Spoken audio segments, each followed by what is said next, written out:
지금 한국 차단이 현실로 다가왔습니다. 바이낸스에 자산을 두셨다면 어느 날 갑자기 접속이 불안정해질 수 있습니다. 오늘은 겁부터 드리겠습니다. 그래야 손이 빨라집니다. 구글 플레이 스토어에서 바이낸스 같은 미신고 해외 거래소 앱이 다운로드와 업데이트까지 막혔습니다. 설치가 끊기면 다음은 접속 제한이 따라오는 경우가 많습니다. 금융당국 압박이 커지면서 실제로 접속 제한 조치도 진행 중인 분위기입니다. 지금은 괜찮아 보여도 내일은 화면이 하얘질 수 있다는 뜻입니다. 그래서 바이낸스 이용자분들은 시간을 아껴야 합니다. 자산을 신속히 다른 거래소나 개인 지갑으로 옮길 준비가 필요합니다. 느슨하게 미루면 선택지가 줄어듭니다. 이번 조치는 금융정보분석원 FIU에 정식 신고하지 않은 해외 거래소에 대한 제재 성격입니다. 국내 기준에서 미신고면 서비스 통로부터 차단해 버릴 수 있습니다.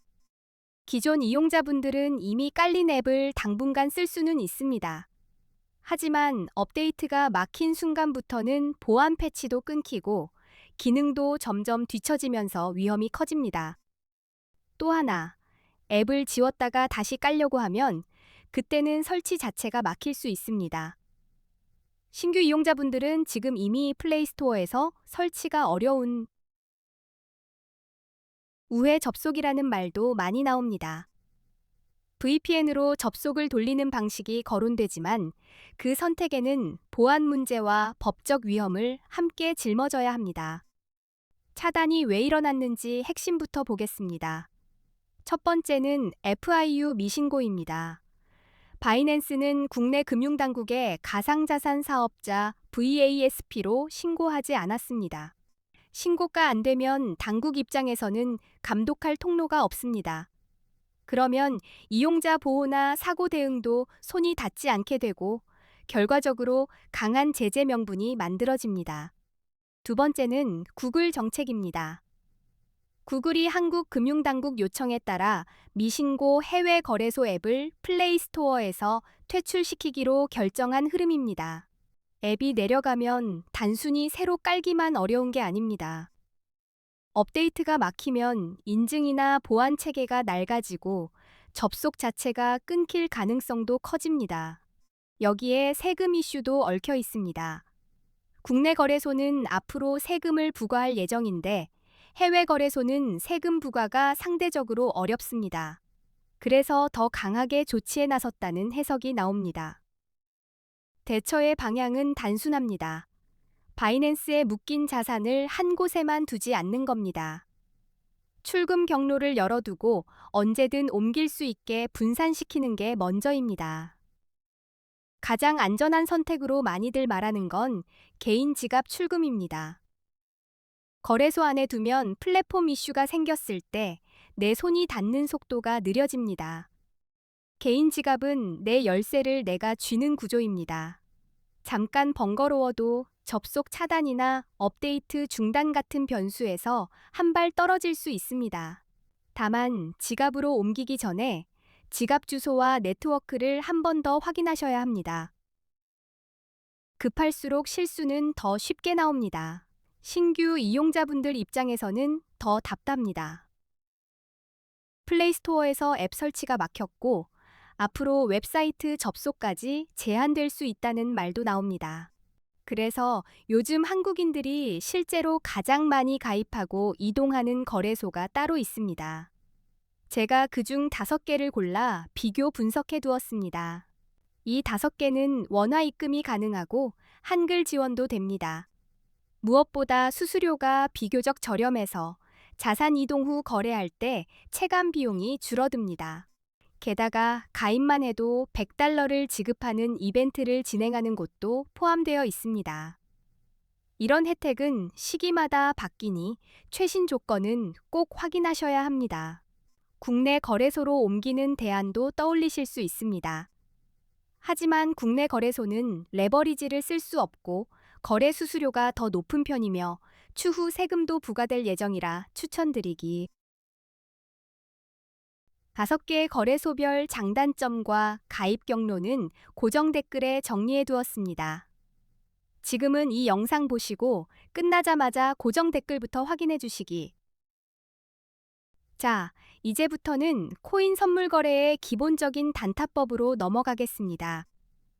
언제 롱을 잡아야 하고 언제 숏을 잡아야 하는지 초보자 기준으로 풀어드리겠습니다.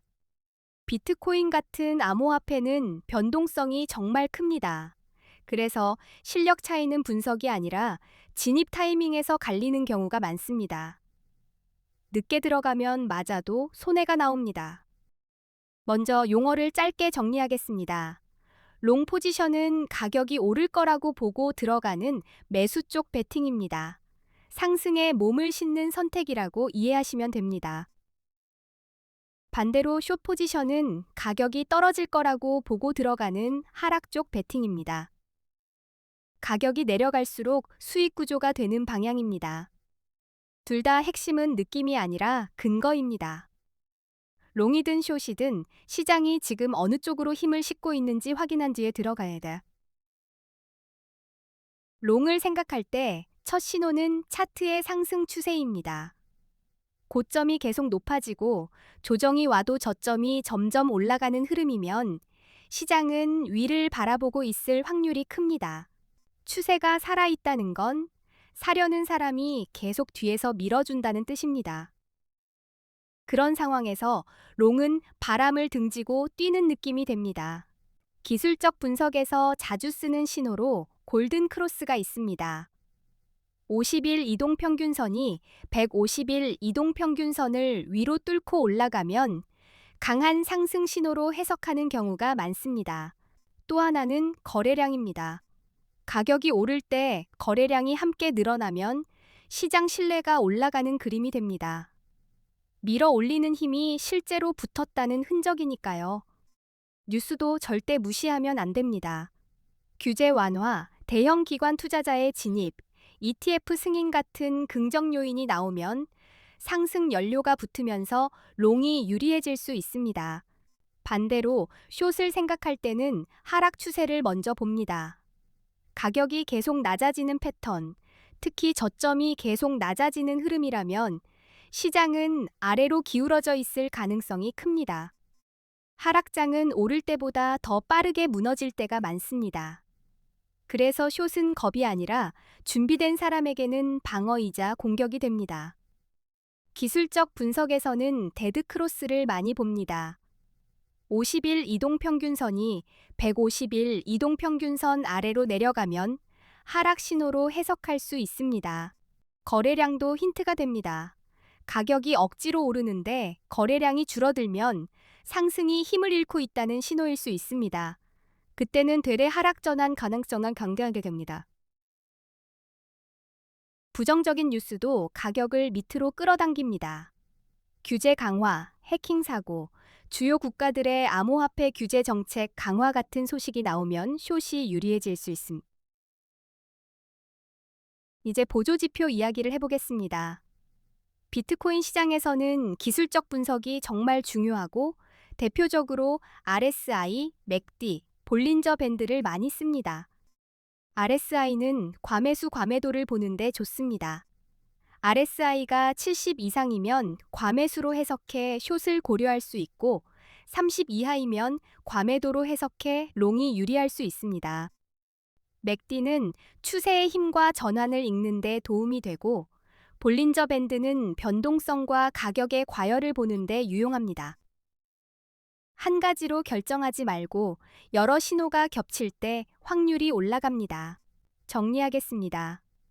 롱은 상승 추세와 긍정적 신호가 확인될 때, 숏은 하락 추세와 부정적 신호가 확인될 때 선택하는 겁니다. 방향을 찍는 게 아니라 근거를 모으는 게임입니다. 그리고 다시 한번 고정 댓글에는 이번 사태 대응에 필요한 거래소 5개 비교와 정말 유용한 꿀팁을 정리해 두었습니다. 자산 이동이 먼저이고 단타는 그 다음입니다. 이 영상 내용이 코인 단타에 도움이 되셨다면 앞으로도 같은 방식으로 더 쉽게 풀어서 올리겠습니다. 끝까지 시청해 주셔서